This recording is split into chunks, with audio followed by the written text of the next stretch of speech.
सेना को तैयार किया, बगिया में पहुंच गए, बाग को चारों तरफ से घिरवा लिया। सभी सेना के हाथ में तलवार और भाले हैं। विश्वामित्र सूकर का भेष बना करके बाग में खड़े। हरिश्चंद्र ने सेना से कहा, भैया ये सूकर किसी भी तरीके से आज बच के न जाने पाए, इसको मार दो। जैसे ही सेना ने तलवार और भाले उठाए, विश्वामित्र सोचने लगे, हम आए हते हरिश्चंद्र की परीक्षा लेने, मोजा लगा दमाई कम खत्म हो दमाई पत्ता कटो जा और यहाँ से भागे नहीं तो मारे जाएंगे। तो अपनी माया के द्वारा वहां से अंतर ध्यान हो गए। हरिश्चंद्र ने देखा सूकर भाग गया। हरिश्चंद्र सेना को लेकर के वापस आए। जैसे दादा वापस आए, हरिश्चंद्र घोड़ा पर सवार होकर के अवध के लिए जाने लगे। रास्ते में विश्वामित्र संत का रूप बना करके मिल गए हरिश्चंद्र को। रथ रोका, बोले भैया जरा रुक जाओ। हरिश्चंद्र रुके, घोड़ा से नीचे करके आई, महात्मा जी के चरण स्पर्श किए, कहिए महात्मा आपने हमें क्यों रोका?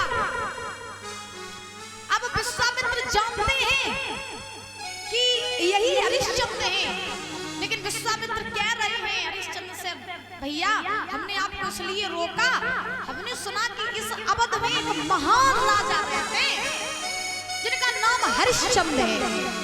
हमने सुना वो बहुत बड़े दानवीर हैं। हमने ये भी सुना कि उनको द्वार पर जो कोई जाता वो खाली हाथ नहीं आता है। क्या ये बात सही है? और अगर ये बात सही है तो भैया हम उनके द्वार तक जाना चाहते हैं, कृपा हो जाए तो हमें उनके द्वार की रास्ता बता दो। हरिश्चंद्र ने हाथ जोड़े, जवाब दिया, ब्राह्मण देव आपको जो कुछ काम है हमें बताओ, क्योंकि वो हरिश्चंद्र जो है ना वो मैं हूँ, मैं ही वो हरिश्चंद्र हूँ जिसका आप पता आप पूछ रही हो। विश्वामित्र बोले, अच्छा तुम ही ना? बोले हाँ हम ही हैं। विश्वामित्र बोले, अच्छा हुआ जो आप हमें यही मिल गए। अरे हम तो आपके घर पे ही आ रहे थे। तो हरिश्चंद्र बोले, काम क्या है? तो विश्वामित्र ने कहा, काम कुछ नहीं है राजन, मेरे घर में मेरी एक बेटी है। बड़े ध्यान से सुनना, कहा जाता है हरिश्चंद्र की कथा को जो कोई सुनता है, जो कहता है, उसके घर में कभी दरिद्रता नहीं आती।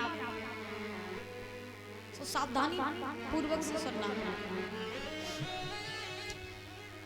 विश्वामित्र ने महाराज हरिश्चंद्र से कहा कि राजन मेरे घर में मेरी एक बेटी है, मुझे उसके हाथ पीले करने हैं, जिसके लिए मुझे धन चाहिए।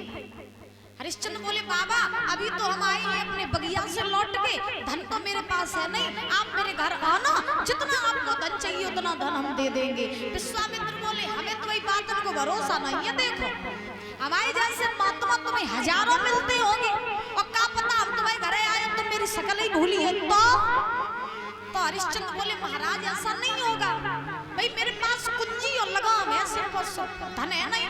धन तो आपको तभी मिलेगा जब आप मेरे घर आएंगे। विश्वामित्र देखो महाराज कैसे चाल चल रही है। विश्वामित्र ने हरिश्चंद्र से कहा, ऐसा करो कुंजी लगाम के द्वारा तुम तिरवाचा भर लो, और जब तुम तिरवाचा भरोगे तो हमारी तुम्हारी बात फाइनल हो जाएगी, यानी ब्याना बट्टा कर लो तो बात फाइनल हो जाएगी। कुंजी लगाम के द्वारा तिरवाचा भर लो, और जब हम तुम्हारे घर आए तो ज्यादा नहीं, सिर्फ और सिर्फ तुम मुझे 60 भार सोना दे देना। कितना? 60 भार। हरिश्चंद्र विश्वामित्र की चाल नहीं समझ पाई। बुजुर्गों, आज हरिश्चंद्र ने कुंजी लगाम के द्वारा तिरवाचा भर लिया, और हरिश्चंद्र ने विश्वामित्र से कहा कि आप मेरे घर आना, हम आपको 60 भार सोना दे देंगे। अच्छा, लोगों के मन में शंका हो जाती है, जितने हमारे बुजुर्ग बैठे, विद्वान दादा जितने बैठे हैं, लोगों के मन में शंका होती है कि भार कितना होता है। सोचने वाली बात है, भार कितना होता है? बताओ भार कितना होता है?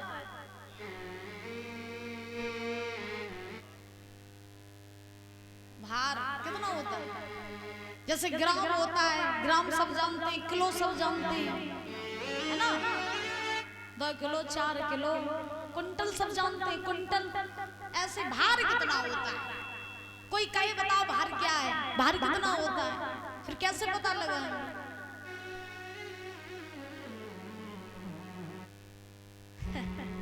चलिए हम बता रहे हैं आपको।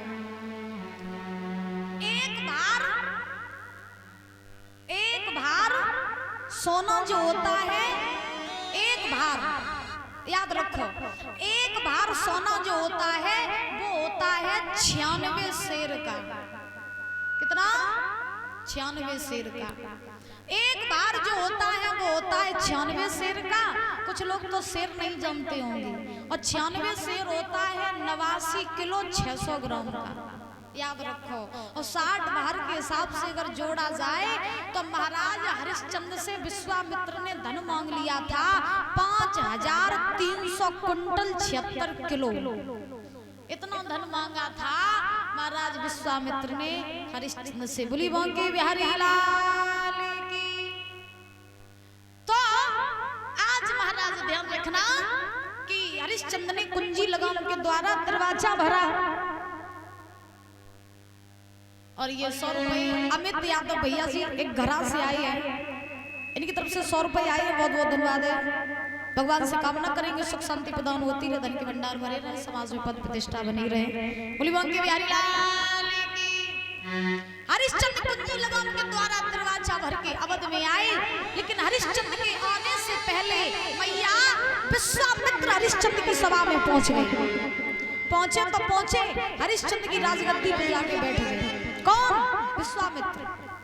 हरिश्चंद्र ने दादा आज विश्वामित्र से तो कुछ नहीं कहा, विश्वामित्र से तो कुछ नहीं कहा। राजा हरिश्चंद्र ने खजांची को बुलवाया, यानी खजाने के मालिक को, और कहा कि चले जाओ और खजाने में से 60 भार सोना निकाल लाओ। तो जवाब दिया हरिश्चंद्र ने, भैया क्या राजा ने खजांची बुलवाया और आज्ञा नहीं सोना लाने की।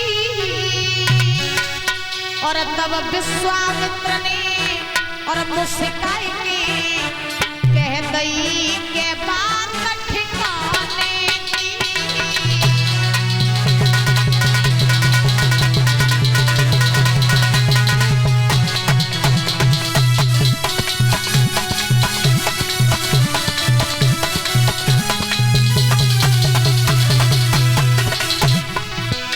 हरिश्चंद्र ने खजांची से कहा चले जाओ, खजाने में से 60 भार सोना निकाल लाओ, चले जाओ, देरी ना लगा, फिर महात्मा जी को दे दो।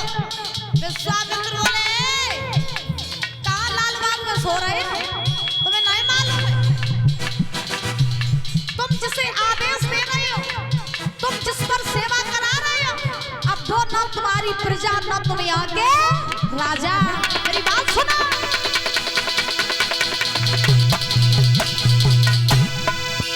ओ राजा हो ठिकाने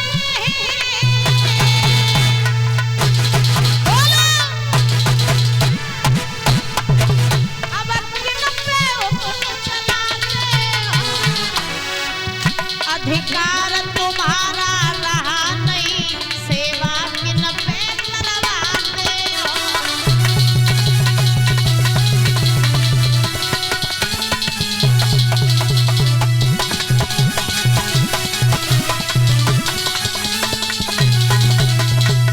दादा ध्यान रखना, विश्वामित्र ने हरिश्चंद्र से कहा सुनो, तुम जिसे आदेश दे रहे हो, तुम जिस पर सेवा करा रहे हो, ना तुम यहाँ के राजा ना तुम यहाँ ये तुम्हारी प्रजा। हरिश्चंद्र बोले बाबा मुझे लगा तुम्हें बुद्धि खराब हुई है। विश्वामित्र बोले क्यों? हरिश्चंद्र बोले इसलिए कि मैं यहाँ का राजा हूँ हरिश्चंद्र, और जिसे मैं आदेश दे रहा हूँ ये मेरी प्रजा है।